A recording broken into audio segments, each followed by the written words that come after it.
Nathan Beats.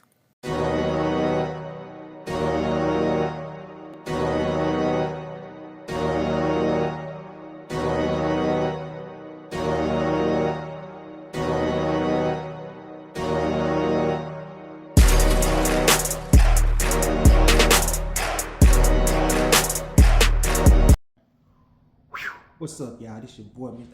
I240. I'm back with another video. I know, guys, it's been a minute, but your boy been going through a lot of changes right now, you know what I'm saying? But a lot of health changes and stuff like that. But I'm here to still give y'all the best content in the world, you know what I'm saying? I really miss y'all, and I want to bless y'all with a video. Also, y'all, we need to enjoy life as well as we can. I know y'all been watching the news, and the Lord ain't playing right now, so. We at war, and sure, y'all gotta enjoy the life as much as we can, and sure, we all gotta get right, you know what I'm saying? You know what I'm saying? But if you're new to the page, comment, subscribe, hit that notification button. Y'all know how I do it. I gotta thank the Lord for another day, because if it weren't for him, won't be no me, won't be no page, won't be no y'all. So, with that being said, I gave y'all one of the best videos I could think of in a long time from one of the biggest giants in the world. And no, I'm not talking about Shaq, Great Khali, Undertaker, Kane, or hell, even Giant Gonzalez. I'm talking one of the best giants in the world who made an impact in the business, but during his life and stuff like that, he had sadness. And the big giant I'm talking about, my main man, Mr. Non-Nonsense, Big Andre. So, shoot, with that being said, y'all, let's get to it, y'all. You feel me? I missed y'all a lot, so we're gonna get to it today. So let's talk about my boy early professional career. At the age of 18, Andre moved to Paris and was taught professional wrestling by local promoter Robert Legit, who recognized the earning potential of Andre at his size. He trained at night and worked as a mover during the day to pay living expenses. The Giant was billed as the Jeté Ferrer, a name based on the Parisian folk hero Grand Ferry. This later became Jean Ferry, a Canadian promoter and wrestler. Frank Voller met Andre the Giant in 1966, years later to become a business manager and advisor. The Giant began wrestling in the native France. He made his TV debut that year on French national TV against L'État Petit Prince in 1968. He defeated Franz Van Buten for the FFCP World Heavyweight Championship in 1969. He appeared on the United Kingdom World of Sports.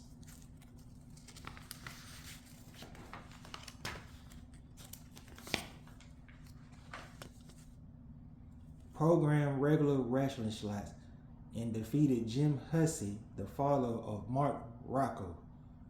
The Giant began making a name for himself wrestling in Germany, Australia, New Zealand, and Africa. He was taking over the globe, y'all, continent already. And plus, he was so big, he was an attraction at a young age. He made his Japanese debut for the International Wrestling Enterprise in 1970. Built as Monster, his last name, I can't pronounce his last name. Wrestling as both a singles and tag team competitor. He was made the IWA World Tag Team Champions alongside Michael Naito. During his time in Japan, doctors first informed Giant that he suffered from the disease he suffered from. I'm put it right here in the thing.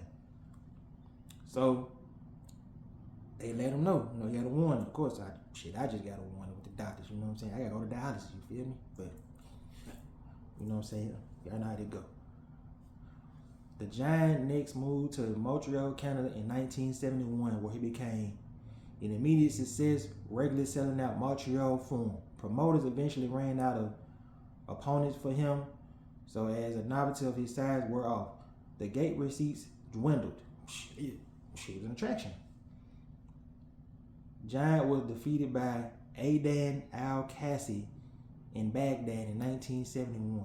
He wrestled numerous times in 1971 for American Wrestling Association as a special attraction. There we go. Special attraction mode.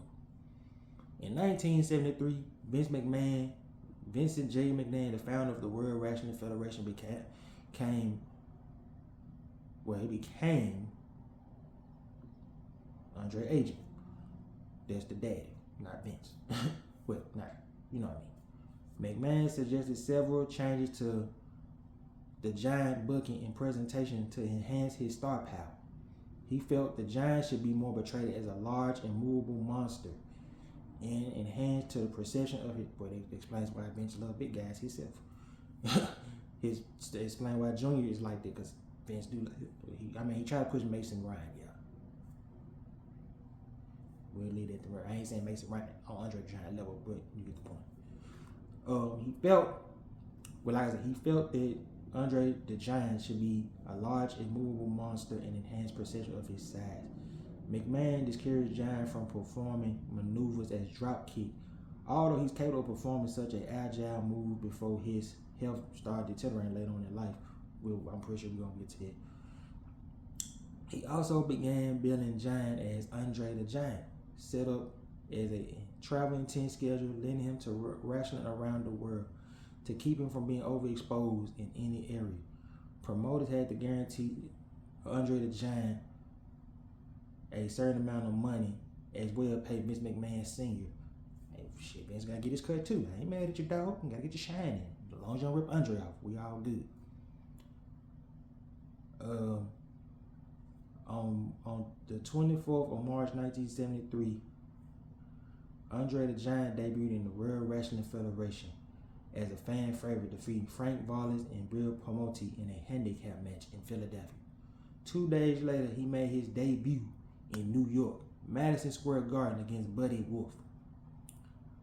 Andre the Giant was professional wrestling's most beloved babyface throughout the 1970s and early 80s. Gorilla Monsoon also stated that the Giant had not been defeated in 15 years. So he was on a 15-year winning streak prior to the WrestleMania 3. He had lost matches outside of the WWF.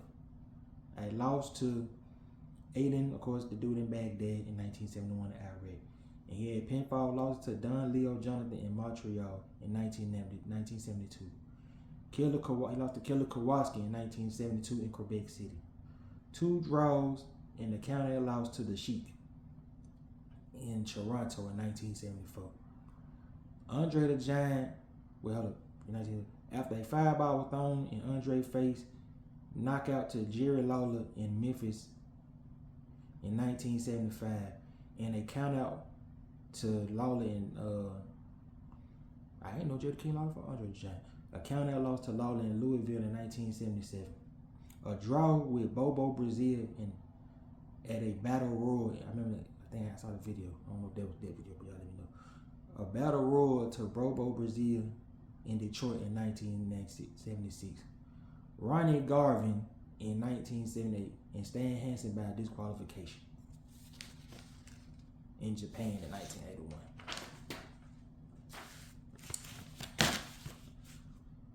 And of course, he had a double countout with Kamala. He lost to a countout to Kamala in Toronto in 1984, in Connect in Mexico in 1984, and submission losses in Japan to Strong Kabashi in 1972 and Antonio Inoki in 1986. He also had a 60-minute, he went 60 minutes. Boy, Andre was cold. He also had a 60-minute time limit draws with 2 or 3 major world champions of that day. He had a match with Harley Race in 1979 and Nick Bockwinkel in 1976.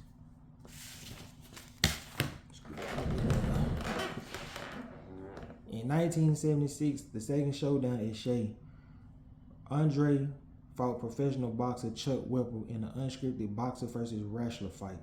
The wild fight was shown in telecast as part of the undercard of Muhammad Ali versus Antonio Inoki. Ended when he threw Whipple over the top rope and outside the ring in via countout. So Andre won a match. I ain't mad at him. Shit, throw that nigga. You hear me? Alright. So, and of course, Him and Hogan met early days. Here we go. In 1980, he feuded with Hulk Hogan when he, unlike their more famous matches in the late 1980s, Hogan was the villain and Andre was the hero. Wrestling at Shea Stadium, third showdown at Shea event in Pennsylvania, where after Andre pinned Hogan to win the match, Hogan body slammed him much like the legendary WrestleMania 3 match in 1987. The feud continued in Japan 1982 and 1983, where the roles were reversed with Antonio Inoki involved. One of Andre's feuds pitted him against the Mongolian giant Khan. According to the storyline, Khan snapped Andre's ankle during a match on May 2nd, 1991 in Rochester, New York, by leaping off of the top rope, crashing down upon with his knee. In reality, he had a broken ankle getting out of bed the morning before the match, so they were trying to write him off a little bit. The injury and subsequent rehabilitation was worked into the existence of the feud between the two guys. After a stay at Bash Israel Hospital in Boston, Andre returned with payback on his mind. The two battled on July 20th, 1981 in Madison Square Garden. In the match, they resulted in a double disqualification. Their feud continued as fans in arenas. They filled up arenas up and down the East Coast to witness their matches. On November 14, 1981 at Philadelphia Spectrum, he decisively defeated Khan in what was billed as a stretcher match, which the loser must be taken to the dressing room on a stretcher. I know that was a physical match. The same type of match was also held in Toronto in early 1982. The two fought in a series of matches in Japan with Arnold scaling in the Giants' corner. Then, of course, the big leagues. This when Vince McMahon Sr. sold the company to his son. Alright. So in 1982, Vincent J. McMahon sold the World Wrestling Federation to his son, Vince McMahon. As McMahon began to expand his newly acquired promotion to the national level, he required wrestlers to appear exclusively for him. McMahon signed Giant to these terms in 1984, although he still allowed him to work in New Japan Wrestling.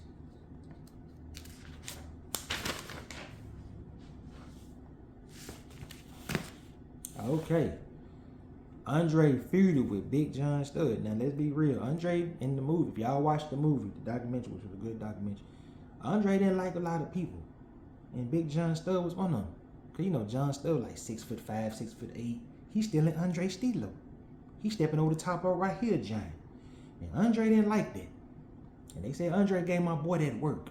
We're finna find out. Let's get it cracking up here. Andre feuded with Big John Studd, over which the two men was the true giants of wrestling. Throughout the mid-1980s, Andre the Giant and Studd fought over the world, battling to try to determine who's the real giant. And they said Big John Studd was still him.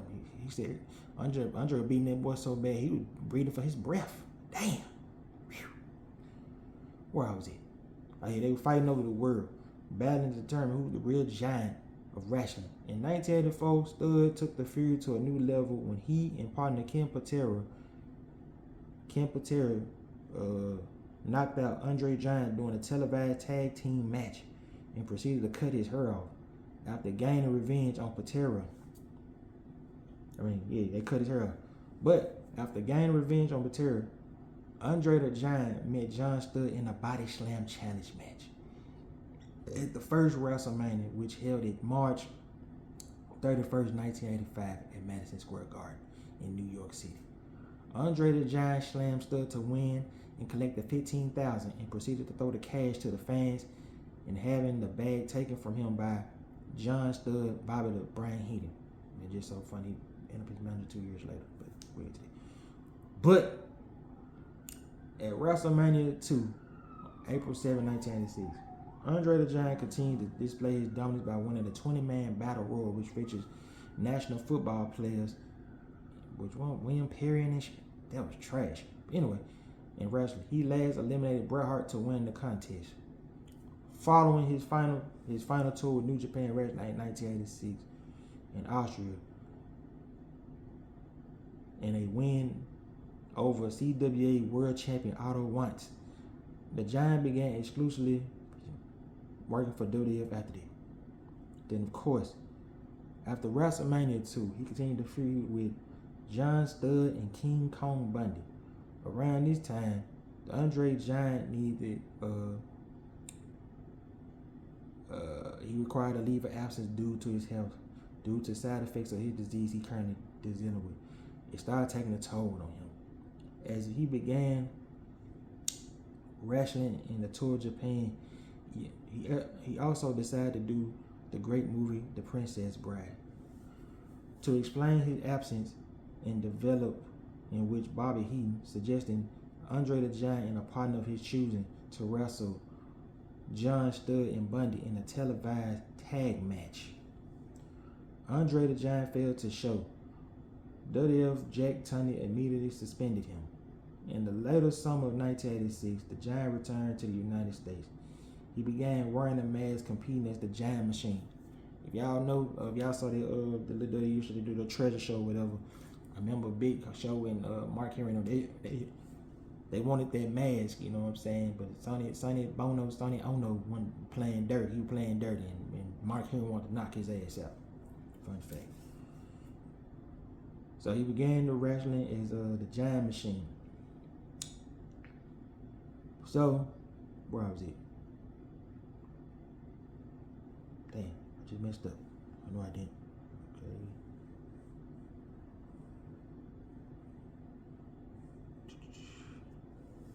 So I'm gonna go back to the health part. So his health began to take a toll on him, and when he went to Japan, he also began filming in the movie Princess Bride. To explain his absence, a storyline developed which Heenan suggests Andre the Giant was secretly afraid of Studd and Bundy, whom Heenan bragged were unbeatable, and challenged Andre the Giant and a partner of his choosing were Studd and Bundy in a televised match. But when Andre the Giant failed to show up, Jack Tunney had suspended him.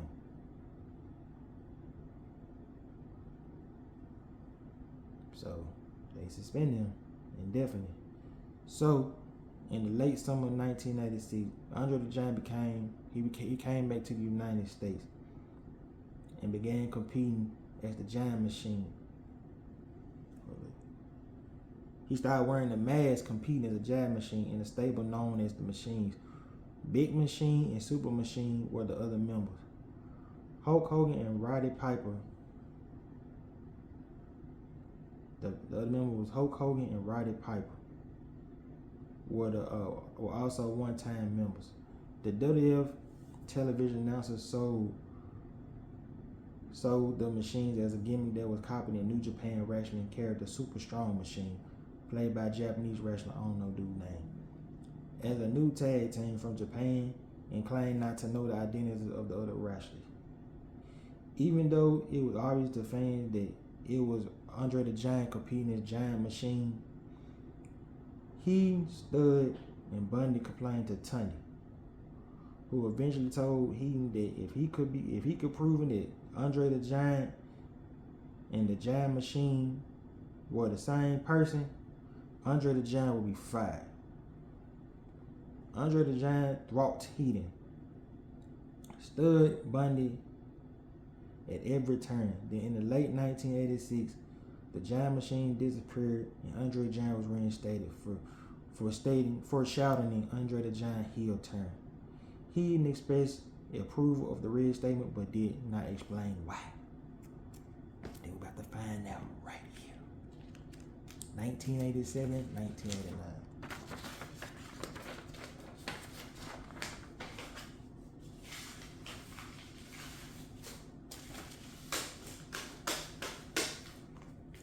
Alright.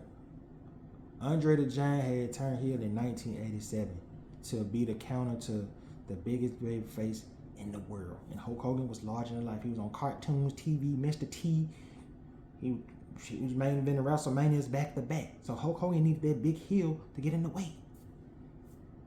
So in professional wrestling at the time, Hulk Hogan. On the edition of Piper's Pit 1987, Hogan was presented a trophy for being the WWF World Champion for 3 years. Andre the Giant, who came out to congratulate him, shaking his hand with a strong grip, which surprised the Hulk with a shocked look on his face. But the following week, on Piper's Pit, Andre the Giant was presented a smaller trophy by being the only undefeated wrestler in wrestling history. Although he suffered a handful of losses and disqualifications in WWE, he had never been pinned or forced to submit in the WWF ring. Hogan came out to congratulate him and ended up being the focal point.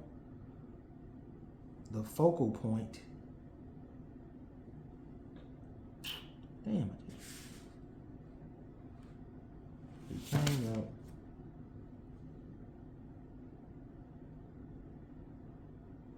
He came out there and he congratulated him. Although, he came out, Hogan being the focal point of the interview. Apparently, annoyed, Andre the Giant walked off in the midst of Hogan's speech.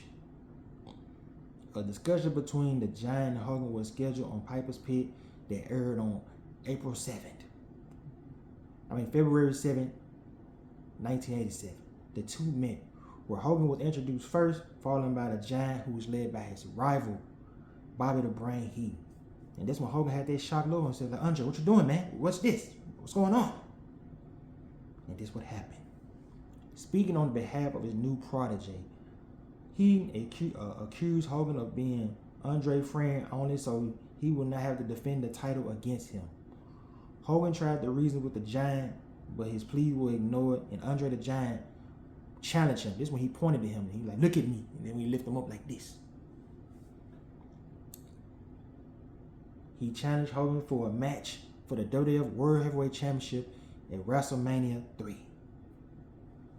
Hogan was still in disbelief that the Giant was doing this.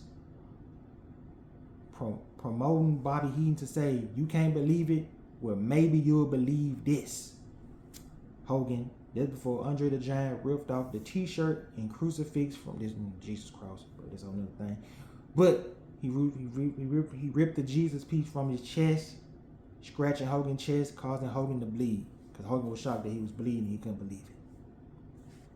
But leading up to that, if y'all saw the movie again, Hogan was kind of nervous. Was Andre gonna put him over or whatever? And Andre was like, I'll let you know at the moment. You know what I'm saying? Hogan was nervous. Like, they didn't know what Andre wanted to do. That's how much juice and respect that he had with the company, because Vince didn't pressure him, nobody pressured him. So during that time, didn't nobody know what Andre was gonna do. So you gotta think about that. You gotta remember, Vince went on the movie set to ask Andre, because Andre knew he was finna die from the disease. Like, yo, I need you for this, and Andre did that, but we'll get to all that too. You know what I'm saying? But all right, where was it? Okay. Following Hogan's acceptance of the challenge later edition of Piper's Pit, the two was part of a 20-man battle royal on March 14th edition on Saturday Night Main Event 5 at the Joe Louis Arena in Detroit. Although the battle royal was won by Hercules, Andre claimed he had gained a psychological advantage over Hogan when he threw the World Heavyweight Champion over the top rope. The match, which was actually taped on February 21st, 1987, aired 2 weeks before WrestleMania 3 to make it seem like Hogan had met his match with Andre the Giant. Good thinking, Vince. But at WrestleMania 3, he was billed as 520 pounds. And the stress of such weight on his bones and joints, because Andre had to wear a back brace. I didn't even know that till Mark Henry pointed that out. He had to wear a back brace. He was in constant pain after a recent back surgery. He was also wearing a brace underneath his singlet in front of the record crowd. Hogan won the match after the body slam heard around the world. So Hogan put him over. Andre put Hogan over. Later dubbed as the body slam heard around the world, followed by Hogan's leg drop finisher. Years later, Hogan claimed that Andre was so heavy he felt more like 300. He felt like more 700 pounds. He had tore his muscle when slamming him. Then, of course, another myth about the match that no one knew WWF owner Vince McMahon knew until the day whether Andre the Giant would lose the match, which I just mentioned. In reality, he agreed to lose the match sometime before, mostly for health reasons. Because Hogan would have put him over, but his health got in the way, you know what I'm saying?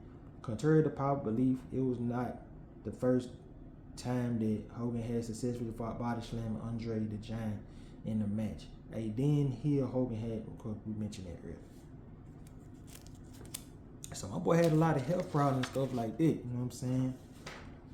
But he did the right thing, you know? So got some more though. Got some more for you, yeah. Got some more. Well, of course, WWE stuff, but we're gonna get to that though. I love y'all. But slammed in the match at Pittsburgh, Pennsylvania. But this took place back in the territory days of America 3 years before, stuff like that. But by the time WrestleMania 3 came, the WWF went national, giving more meaning to Andre the Giant and Hogan match that took place then. The feud between the Giant and Hogan slimmed during the summer of 1987 as the Giant health had declined. The feud began heating up again when the wrestlers was named captain of rivals teams at the first Survivor Series event. During approximately 1 minute of battling each other during the match, Hogan dominated the Giant and was the brink of knocking him from the ring, but was tripped up by his partners Bundy in one-man game and would be counted out. The Giant went on to be the sole survivor, pinning Bam Bam Bigelow, before Hogan returned into the ring to attack Andre the Giant and knock him out of the ring. The Giant later got his revenge when, after Hogan won a match against Bundy on Saturday Night Main Event, he snuck up from behind and began clocking Hogan to the brink of unconsciousness, not letting go of even after an army of 7 wrestlers ran to the ring to pull him away. It took Hacksaw Jim Duggan breaking a piece of wood over his back, which he no-sold, of course, because he's a Giant, for him to let go. After which Hogan was pulled to safety, as was the case of Saturday Night Main Event, as the case of Saturday Night Main Event Battle Royal a year earlier. The series of events was one of the pieces that helped build interest in the possible one-on-one rematch between Hogan and the Giant.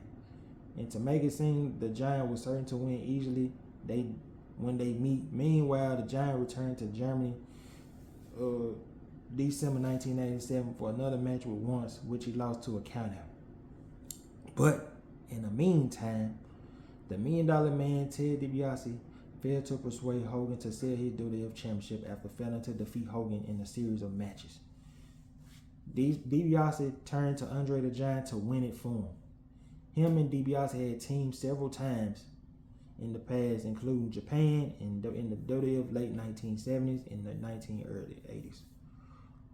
But when both were faces at the time, okay. But this was not acknowledged during the new storyline. The early attack in DiBiase's 1988 on a live broadcast on NBC. Acting as his hired gun, Andre the Giant had won the WWF Championship from Hulk Hogan in a match where it was later revealed that the appointed referee was detailed backstage in a replacement. Hogan afterwards initially accused of having been paid by DiBiase to get plastic surgery to look like Dave, but was revealed to have been his evil twin Earl Hebner, who made the 3 count on Hogan while his left shoulder was off the mat. Damn, I didn't know that. I just thought my boy got cheated. That's crazy. But after winning, Andre sold the title to Ted DiBiase. The transaction was declared invalid by then President Jack Tunney. The WWF title was then vacated. This was shown on WWF NBC, the program The Main Event.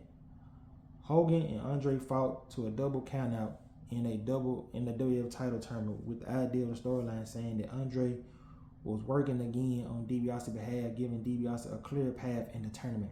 Afterwards, the Hogan and Andre the Giant feud died down after a steel cage match held at WrestleFest on July 1988, Milwaukee. And y'all wanna know who won the tournament? It was Macho Man Randy Savage. Classic match. The tournament before they feud died.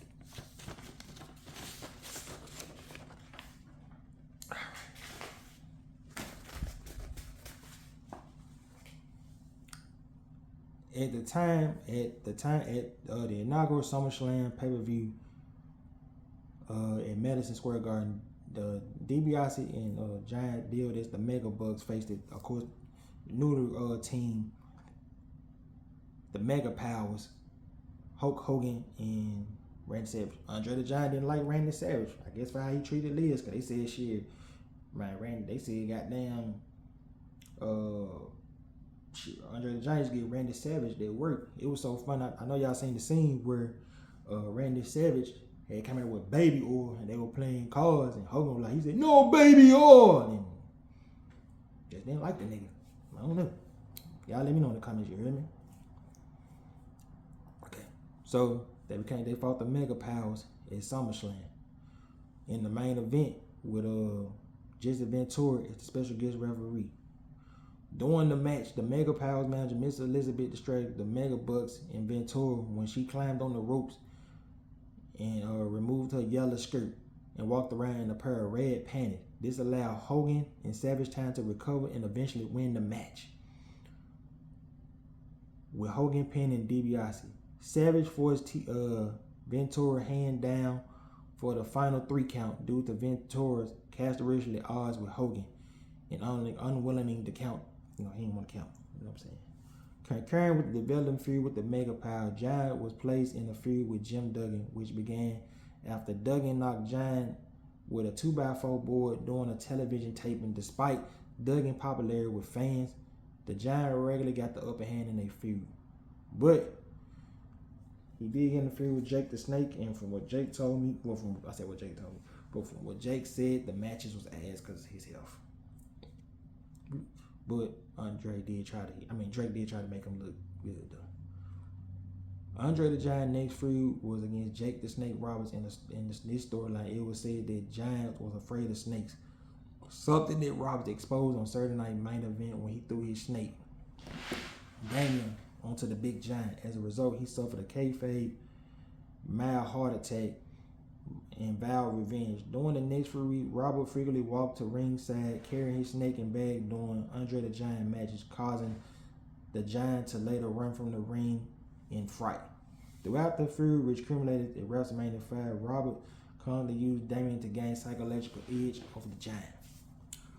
But in 1989, Andre the Giant and the returning Big John Studd briefly had a feud beginning at WrestleMania 5 when Studd was the referee in the match with Roberts, this time Studd as a face and Andre the Giant as a heel. During the late summer of 1989, Andre the Giant in a brief feud consisting almost at house shows, non-televised events, and one televised match at Madison Square Garden. He had another guy he like, Warrior. They said, bro, that man, them folks said that boy used to blow Warrior up. Damn. But he had a feud with Intercontinental Champion Ultimate Warrior, which began to wear face paint, similar design to the Warrior, and began to call himself the Ultimate Giant. When he appeared on the Brother Love show, the younger Warrior, the WWF Rising Star, regularly squashed Andre the Giant to attempt to showcase his star attempt. This was basically to promote Warrior up there with Hogan. We all know that. But, here we go. Then, of course, 1989, 1990, the Colossal Connection. In the late 1989, Andre the Giant joined forces with Bobby Heenan and Haku to form a tag team called the Colossal Connection, in a part to fill a void left by the departure of Tully Blanchard and Arn Anderson, who were also members of the stable from the WWF, but they left them with the WCW. Also, to continue the Andre the Giant main event spotlight, his last single match was a loss to Warrior in 20 seconds in Missouri on December 11, 1989. But the Colossal Connection had immediately target the WWF Tag Team Champions Demolition.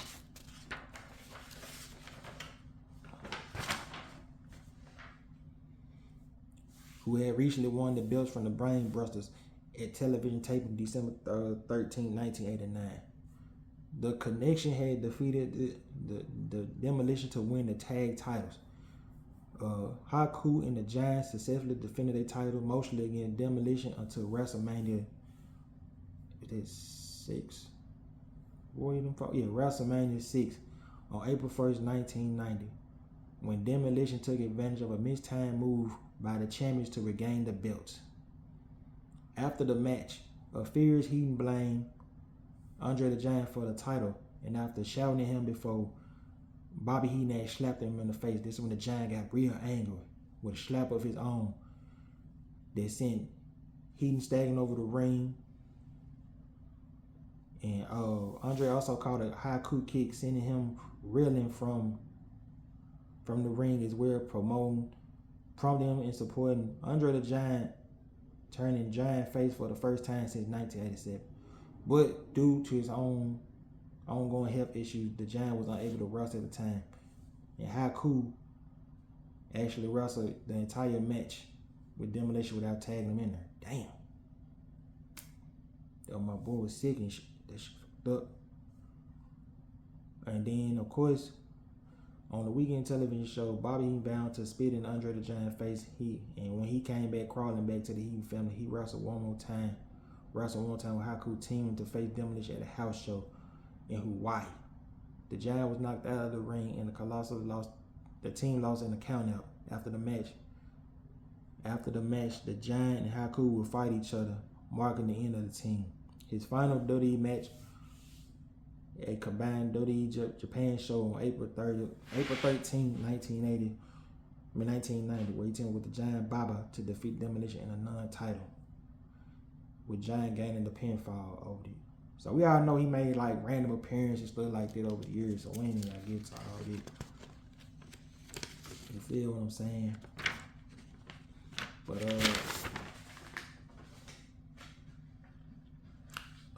shit, the main shit was sad, you know what I'm saying? So my boy went through a lot, you know what I'm saying? Like, you know what I'm saying? They said my boy had 90 million drinks every day just to go through the pain.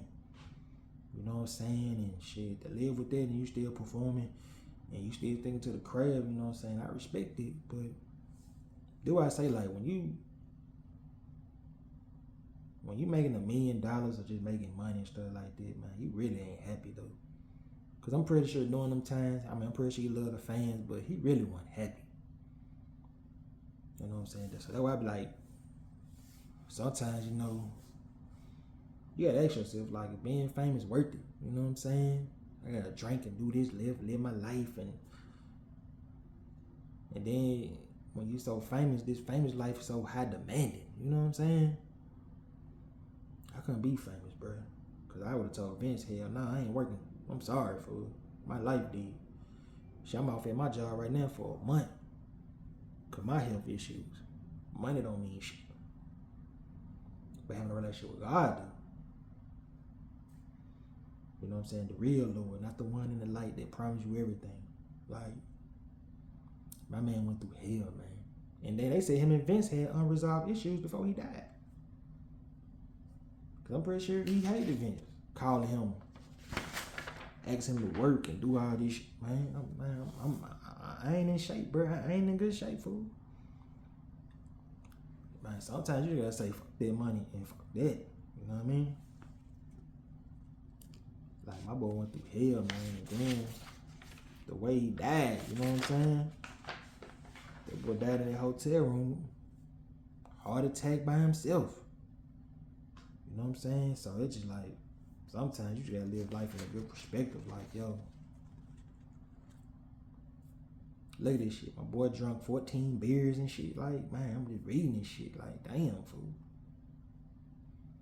Man, I'm hurtful. I can't do this shit, bro. Like, I'm out, fool. My boy, you drink wine. You know what I'm saying? Him and, you know, Ric Flair. Just to ease through the pain. Like, and then what was so funny, my boy just wanted to be normal. You know what I'm saying? I mean, he had a nice little career, man, but shit. Sometimes I say F that career, bro. I'm out. Look at this shit. My boy died in 1993, congestive heart failure, in his sleep, likely untreated for his disease. Cause he was visiting, playing cards with his family and stuff like that the night before. And he was getting ready for a show. And you feel what I'm saying? But with that being said, man, I love y'all. I miss y'all. I'm back. And hey, y'all, let's just live life to the fullest, man. Because you never know when your last day gonna count. Because I got heart issues and shit going on too. You know what I'm saying? And sometimes you just gotta put shit in perspective for what it is. But with that being said, I love y'all. I appreciate y'all. Y'all keep God first, keep Jesus first. Cause I believe that man is coming back and shit. If he ain't trying to get right, then I don't know what to tell y'all. With that being said, I love y'all. I'm out. Nathan Beats.